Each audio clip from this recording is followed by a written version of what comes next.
বিসমিল্লাহির রহমানির রহিম। বাংলাদেশ মাদ্রাসা general teachers association Chittagong জেলা কর্তৃক আয়োজিত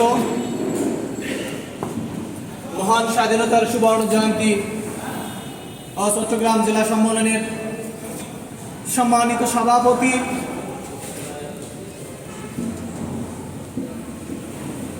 উপস্থিত বাংলাদেশ মাদ্রাসা জেনারেল অ্যাসোসিয়েশনের প্রতিষ্ঠাতা সভাপতি, একজন স্বচ্ছ সংগঠক, আজকের অনুষ্ঠানের সম্মানিত প্রধান অতিথি জনাব হারুন রশিদ স্যার আমাদের মাঝে উপস্থিত ছিলেন।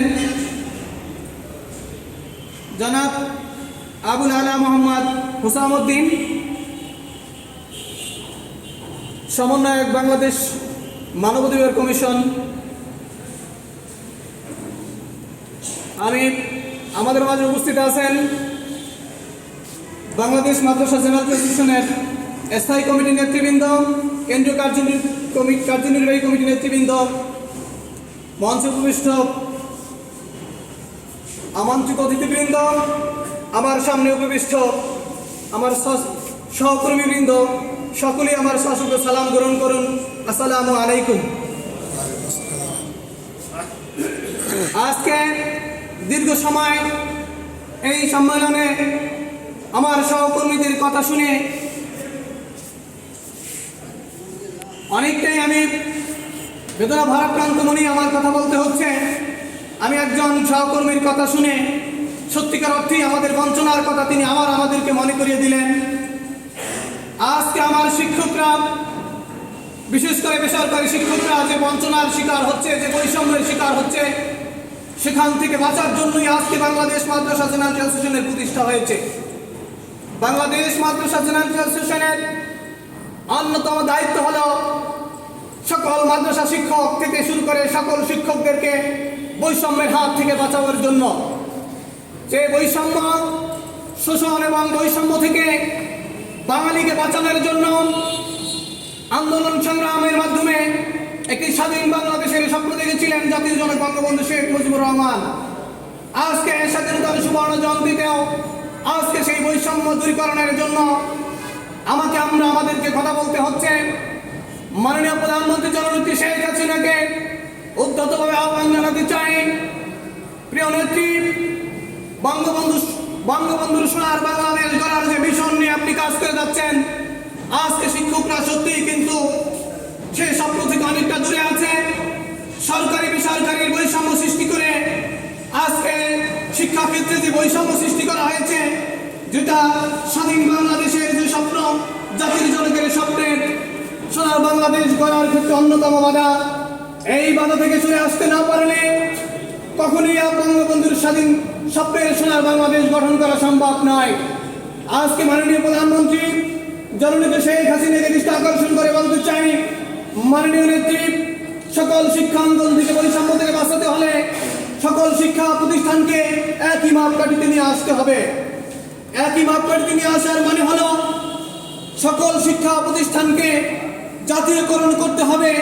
কোনো নন এমপিও প্রতিষ্ঠান থাকতে পারবে না,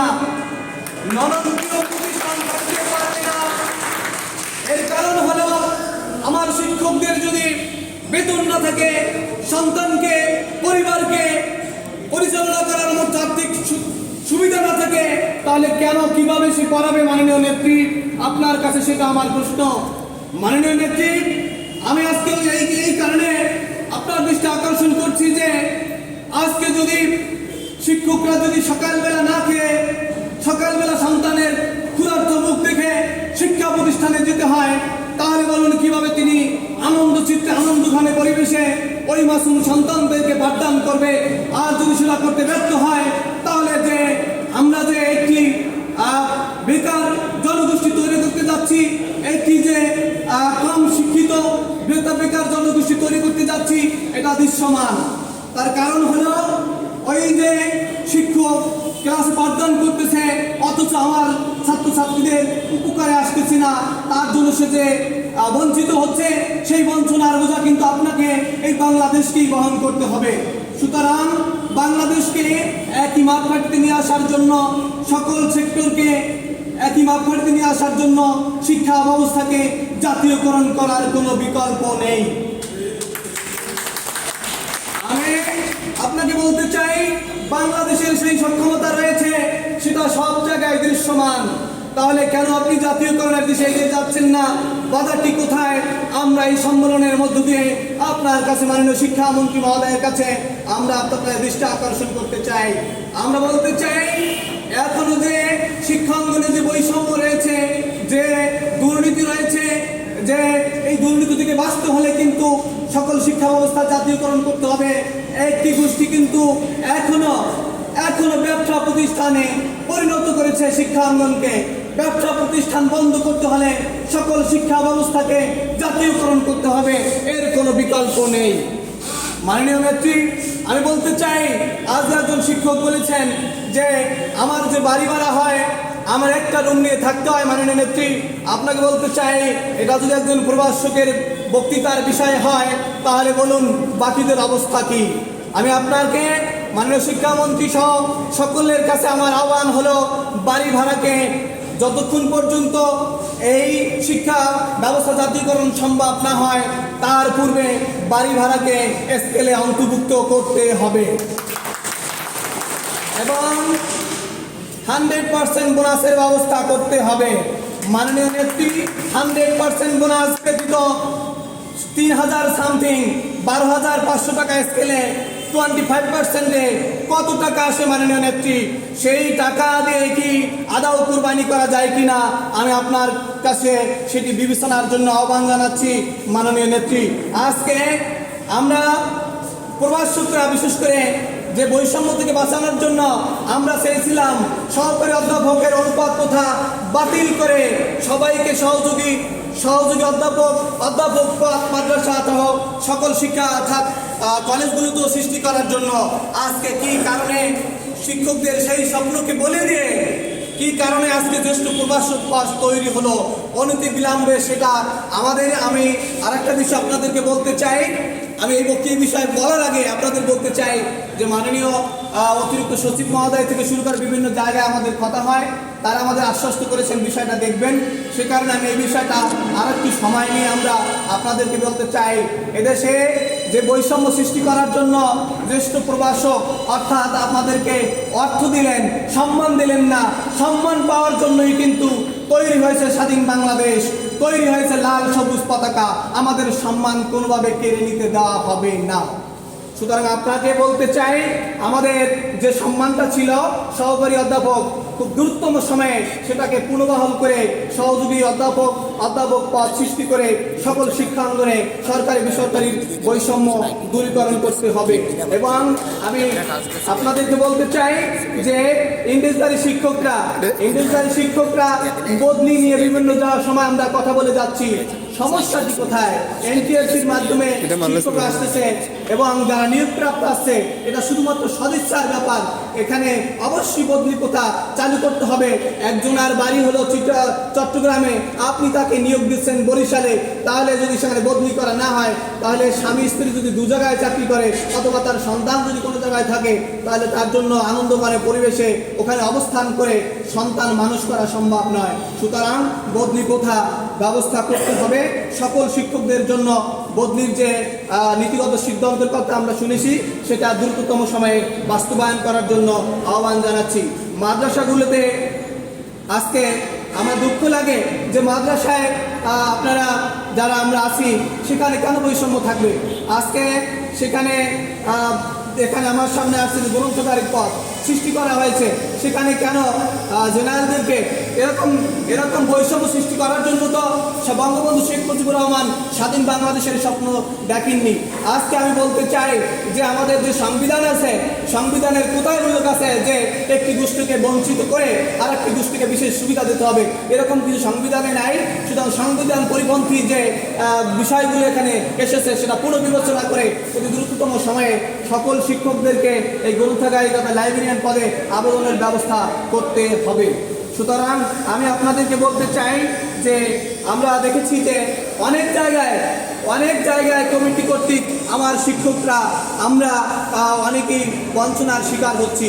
সুতরাং বলতে চাই, শিক্ষা অঙ্গনে যারা চাকরি করে তারা এখন কিন্তু ম্যাক্সিমামরাই কিন্তু আমরা দেখেছি তারা অনার্স মাস্টার্স ডিগ্রিধারী লোকেরাই এখানে প্রাইমারি থেকে শুরু করে এবং উচ্চশিক্ষা পর্যন্ত সকল জায়গায় রয়েছে।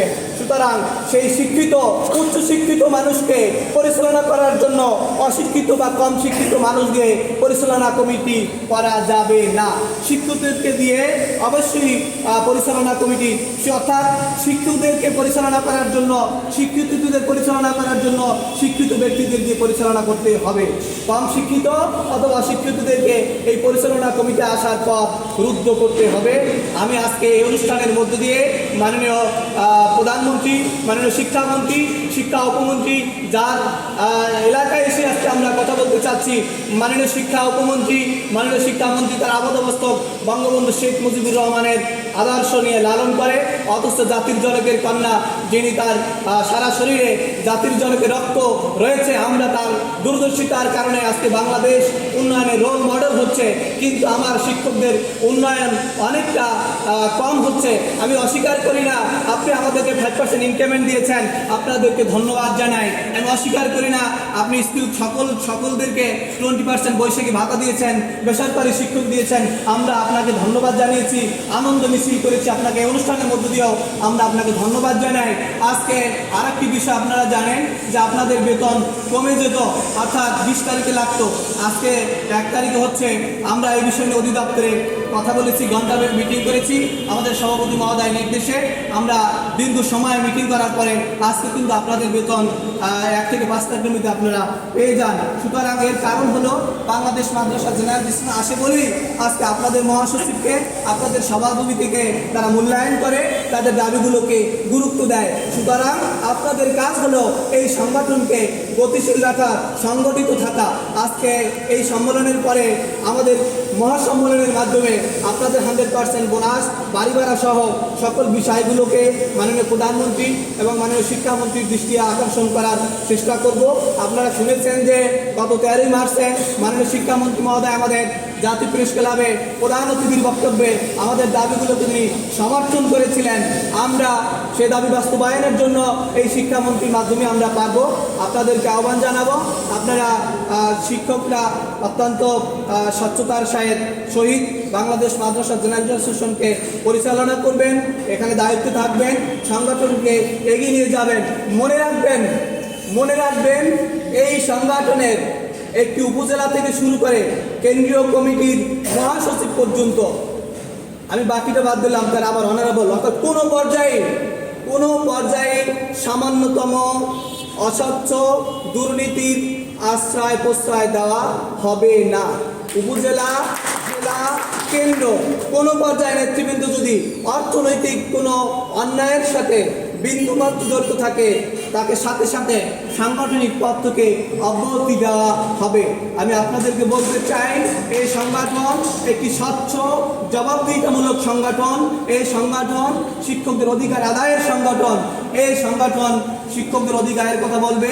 তবে আপনাদের মনে রাখতে হবে, যারা সরকারে থাকবেন আমরা তাদের বিরুদ্ধে নই, আমরা অধিকার আদায়ের আন্দোলন করি, সরকারকে হটানোর আন্দোলন আমরা করি না। যারা সরকার থাকবে তাদেরকে আমরা ধন্যবাদ জানাই, তাদের মাধ্যমে আমাদের অধিকার আদায় করতে হবে। আপনারা কোনো রকম অন্যায়ের সাথে জড়িত হবেন না, স্বচ্ছতার সহিত প্রতিষ্ঠানে থাকবেন। বিভিন্ন সংগঠন আমাদেরকে, আপনারা শুনেছি যে আমরা একটি সংগঠন আমাদেরকে কর্মচারী বলেছিল, আমরা জবাব দিয়েছি, আমরা তাদেরকে তাদের প্রতিবাদ জানিয়েছি। আবারও বলতে চাই, শিক্ষকদেরকে ছোট করে কোনো বক্তব্য প্রদান করা হলে আমরা বাংলাদেশ মাদ্রাসা জেনারেল অ্যাসোসিয়েশন সকলের সহযোগিতায় ঐক্যবদ্ধ আন্দোলন সংগ্রামের মাধ্যমে তার জবাব দেওয়া হবে ইনশাআল্লাহ। আমি সর্বশেষে, আপনারা দীর্ঘ সময় ধরে এখানে আলোচনা শুনেছেন, আমি আপনাদের চোখের দিকে তাকিয়েছিলাম, আপনার প্রাণবন্ত আপনাদের অনুষ্ঠানটা করে রেখেছেন, আমি আপনাদেরকে ধন্যবাদ জানাবো। প্রধান অতিথি মহোদয়ের গুরুত্বপূর্ণ আলোচনা আপনারা শুনবেন এবং ঢাকায় মহাসম্মেলনের মাধ্যমে আপনাদের অধিকার আদায়ের যে আন্দোলন, অধিকার আদায়ের যে কর্মসূচি দেওয়া হবে, আপনারা সকলে সেখানে উপস্থিত থাকবেন। প্রতিষ্ঠান প্রধানদের দৃষ্টি আকর্ষণ করে বলতে চাই, বাংলাদেশ মাদ্রাসা জেনারেল অ্যাসোসিয়েশন সকল শিক্ষকদের অধিকার আদায়ের কথা বলে, কোনো শুধু জেনারেল না, জেনারেল ইঞ্জিনিয়ার সকলে আর যারা 16 বছরে রয়েছেন, স্কিল বৈষম্য রয়েছে, আপনাদের হৃদয়ে রক্তকরণ হচ্ছে, আমাদেরকে আশ্বস্ত করা হয়েছে অতি দ্রুততম সময়ে আপনার 16 বছর 8 বছর সহ বেশ কিছু বিষয় আমরা দাবি করেছি, সেই দাবিগুলোকে আমলে নিয়ে যথাযথ ব্যবস্থা নিবে বলে আমাদেরকে আশ্বস্ত করেছে। আর এই বিষয়ে ব্যবস্থা না নিলে আমরা অবশ্যই আপনাদের সহযোগিতা চাইব। তারা যে সময় নিয়েছে আমরা তাদেরকে ধন্যবাদ জানাই। যে সমস্যাগুলো রয়েছে আমরা সমাধান করতে পারবো ইনশাআল্লাহ।